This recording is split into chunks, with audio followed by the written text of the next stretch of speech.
महत्वपूर्ण सूचना है। तमाम पदयात्री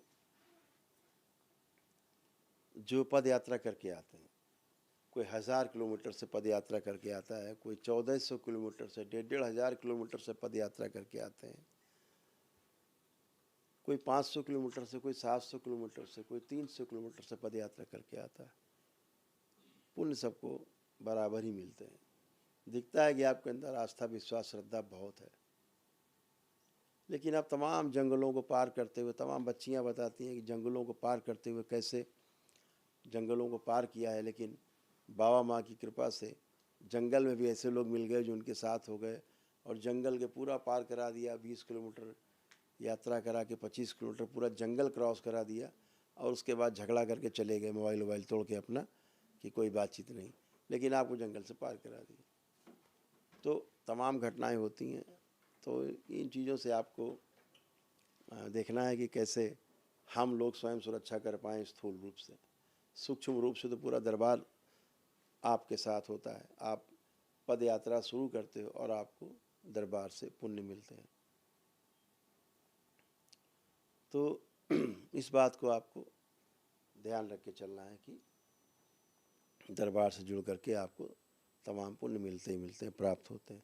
तो आज हम ये चाहते हैं कि इसको निश्चित कर दें ताकि आपकी पद यात्रा में समान दूरी तय करके आपको दरबार पहुँचे, भगवान भोलेनाथ और माता की कृपा आप पर बरसे और आपको एक दिवसीय अनुष्ठान के पुण्य अथवा 9 हवन और एक एक आरोग्य हवन का पुण्य आपको मिले और आपका परिवार स्वस्थ हो। इस बात को थोड़ा डिफाइन करके चलते हैं। बहुत खुशी का विषय है, बहुत हर्ष का विषय है कि रामलला का मंदिर भी बन के तैयार है। हमारे गौरव का प्रतीक जो राम मंदिर है, जिसकी लड़ाइयाँ लड़ी हम सब लोगों ने बचपन से, आप सब लोगों ने बचपन से लेकर अब तक बहुत लड़ाइयाँ लड़ी। बाद में माननीय उच्चतम न्यायालय के द्वारा जो निर्णय दिया गया, वह निर्णय सत्य का प्रतीक है, सबसे बड़ा सत्य की जीत है। तो उस निर्णय को हम सभी लोगों ने स्वीकारा, हमारे समाज के सभी लोगों ने स्वीकारा, सभी मजहब के लोगों ने, पंथ संप्रदाय के लोगों ने भी उस निर्णय को सराहा। उसके तहत आज हमारे साधु संतों ने हमारे बहुत संघर्ष किए। अयोध्या के हमारे साधु संतों के साथ साथ पूरे देश के साधु संतों ने, ऋषियों ने, सब लोगों ने संघर्ष किए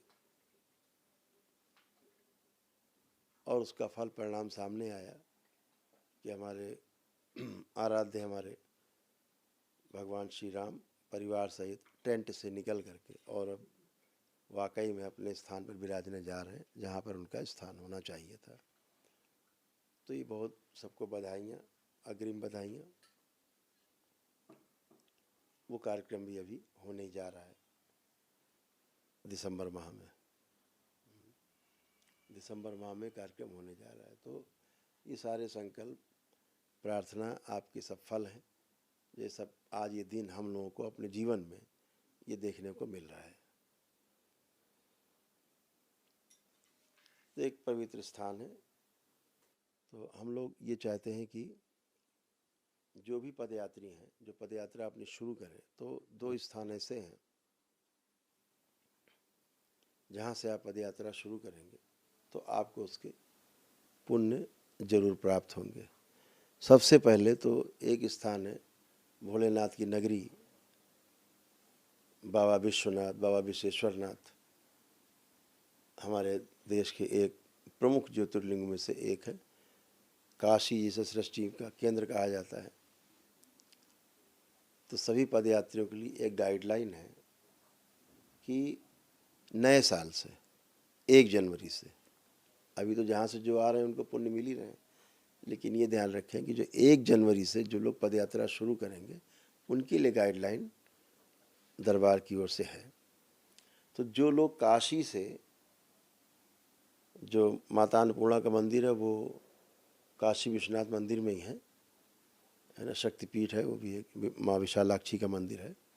तो उनके दर्शन करके और भगवान भोलेनाथ को जल अर्पित करके और वहाँ से आप जल ले करके जब करौली शंकर महादेव धाम कानपुर पहुँचेंगे, भगवान भोलेनाथ को जल अर्पित करेंगे, तो आपको वहाँ पहुंचकर एक दिवसीय अनुष्ठान का पुण्य मिलता है, जिसमें आप अपने को, स्वयं को, अपने परिवार को रख सकते हैं और सभी लोग अच्छे होते हैं, आपको आनंद मिलता है, सभी कष्ट तमाम जाते हैं, तमाम नकारात्मकता जाती है, नकारात्मक स्मृतियाँ जाती हैं, सब नष्ट होती है। जो दुनिया भर की गंदगी, पेशी पेशा, उल्टा सीधा, भूत प्रेत, नकली भूत प्रेत की बीमारी जो आप लेके घूमते हैं, सब नाटक, आपके मन के नाटक, ये सब खत्म होते हैं, गंदगी जाती है, परिवार के लोग भी आपके स्वस्थ होते, तमाम रोग कष्ट जाते हैं, वो सब आपकी आस्था, विश्वास, श्रद्धा से, आपके संकल्प, प्रार्थना से जाते हैं,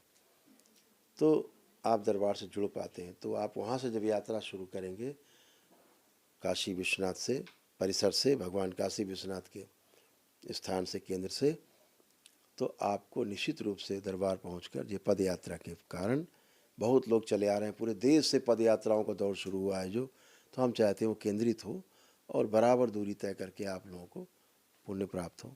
तो आप वहाँ से जब संकल्प करके चलेंगे अपने कष्टों के लिए, परिवार के लिए, अपने लिए, तो आपको ये पुण्य जरूर प्राप्त होंगे। हम आपसे मुलाकात करते ही हैं, बात करते ही हैं, कोई शुल्क नहीं है किसी प्रकार का, ना तो दरबार में आपसे मिलने का कोई शुल्क है, बिना टोकन आपको मिलना होता है, हमें बिना टोकन आपसे मिलते हैं, तो सभी लोग आप लोग ये तय कर सकते हैं। तो ये कार्यक्रम आप बनाएंगे। दूसरा, वृंदावन से भी आप यात्रा तय कर सकते हैं। इस तरफ के लोग कहीं भी रहते हो वृंदावन पहुंच जाएं, उधर कहीं भी रहते हो भगवान काशी विश्वनाथ में पहुंच जाएं, वाराणसी में, वहाँ से यात्रा शुरू कर सकते हैं। इस तरफ के लोग जो हैं इधर वृंदावन में, श्री वृंदावन में पहुंच करके बिहारी जी के दर्शन करें। उसके पश्चात जो गोपीश्वर महादेव का मंदिर है वहीं पर, श्री गोपीश्वर महादेव प्राचीन मंदिर है बहुत, तो वहाँ पर भगवान भोलेनाथ को जल अर्पित करके, दर्शन करके और वहाँ से अपनी पदयात्रा शुरू कर सकते हैं। जो करौली शंकर महादेव तक की पदयात्रा है, इस बीच में कोई जंगल नहीं है, भगवान काशी विश्वनाथ से कानपुर तक और वृंदावन से, श्री वृंदावन से भी गोपेश्वर महादेव से कानपुर तक बीच में कोई जंगल आदि इस प्रकार के खतरनाक क्षेत्र नहीं जहाँ आपको किसी प्रकार की असुविधा का सामना करना पड़े। ये दो स्थान तय कर दिए गए ताकि आपको एक दिवसीय अनुष्ठान का पुण्य मिल सके। आप सक्षम नहीं है किसी प्रकार से, तो अपनी आस्था, विश्वास, श्रद्धा से भी कर सकते हैं। बहुत लोग दरबार की तमाम प्रक्रिया कर लेते हैं, उसके बाद उनके मन में होता है कि हम पद यात्रा करें, तो इन दो स्थानों से आप कर सकते हैं। बहुत लोग, कोई हरिद्वार से करके यात्रा आ रहा है तो 550-600 किलोमीटर चल के आ रहा है,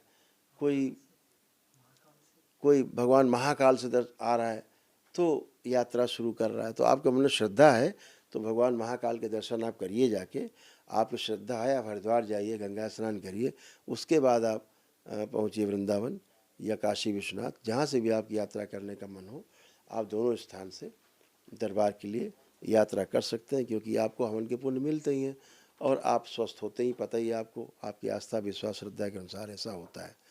तो इन दोनों स्थानों से आप यात्रा करेंगे। 1 जनवरी 2024 से पद यात्रा का जो नया जो पद यात्रा का जो रास्ता है वो यही है पहुंचने का। और यदि आप अयोध्या जी से चलते हैं रामलला के दर्शन करके, और आपको केवल अकेले ही आपके अपने कष्ट हैं स्वयं के, केवल अपने को अकेले ही रखना है टीने गुर्जा पथ में, परिवार को शामिल नहीं करना है, तो आप वहाँ पहुँच करके भगवान रामलला के दर्शन करके और वहाँ से आप पद यात्रा शुरू करते हैं दरबार तक के लिए, तो आपको 9 हवन के पुण्य और एक आरोग्य हवन का पुण्य आपको मिलता है, जिससे कि आप स्वस्थ होते हैं, आपकी पितृमुक्त होती है और स्वस्थ होते हैं। भगवान काशी विश्वनाथ से कानपुर तक की करौली शंकर महादेव धाम तक की यात्रा, या गोपीश्वर महादेव श्री वृंदावन से कानपुर तक की पद यात्रा, ये आपको 9 हवन के पुण्य प्रदान करती है और आप लोगों को आनंद मिलता ही है। तो इस रास्ते में दरबार कोशिश करेगा कि जगह जगह आपको असुविधा का सामना न करना पड़ेगा, इसलिए कई जगह सेंटर बनाएंगे रास्ते में आपको रुक रुक करके आना और आपकी सुविधा का ध्यान रखा जा सके। अभी आप और बच्चे तमाम चल के फिर के आते हैं रास्ते में, तमाम लोग आपका स्वागत करते हैं। जगह जगह लोग वीडियो भेजते हैं कि लोग स्वागत कर रहे हैं। अभी तमाम जगह से वीडियो आ रहे हैं कि रास्ते में लोग रोक रुक करके आपका स्वागत करते हैं, आपके भोजन का रहने का प्रबंध करते हैं। रास्ते में कई दिन लग जाते हैं आपको यात्रा में। तो ये 3 स्थान अभी तक जो है चिन्हित किए गए हैं। इन 3 स्थानों से आप पद यात्रा कर सकेंगे केंद्रित होकर के। इसके पहले आप जहाँ से चाहें वहाँ से दर्शन करते हुए अपना साधनों के द्वारा इन 3 केंद्र पर अपने अनुसार पहुँच सकते हैं।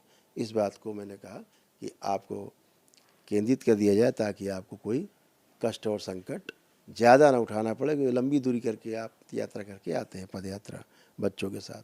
तो 3 केंद्र भी आपके लिए ये 1 जनवरी से खोले। जो यात्रा कर रहे हैं, जहाँ से भी आ रहे हैं, उनका स्वागत है। लेकिन 1 जनवरी से जो लोग यात्रा शुरू करेंगे तो वो लोग इसी प्रकार से करेंगे जैसा कि मैंने बताया है।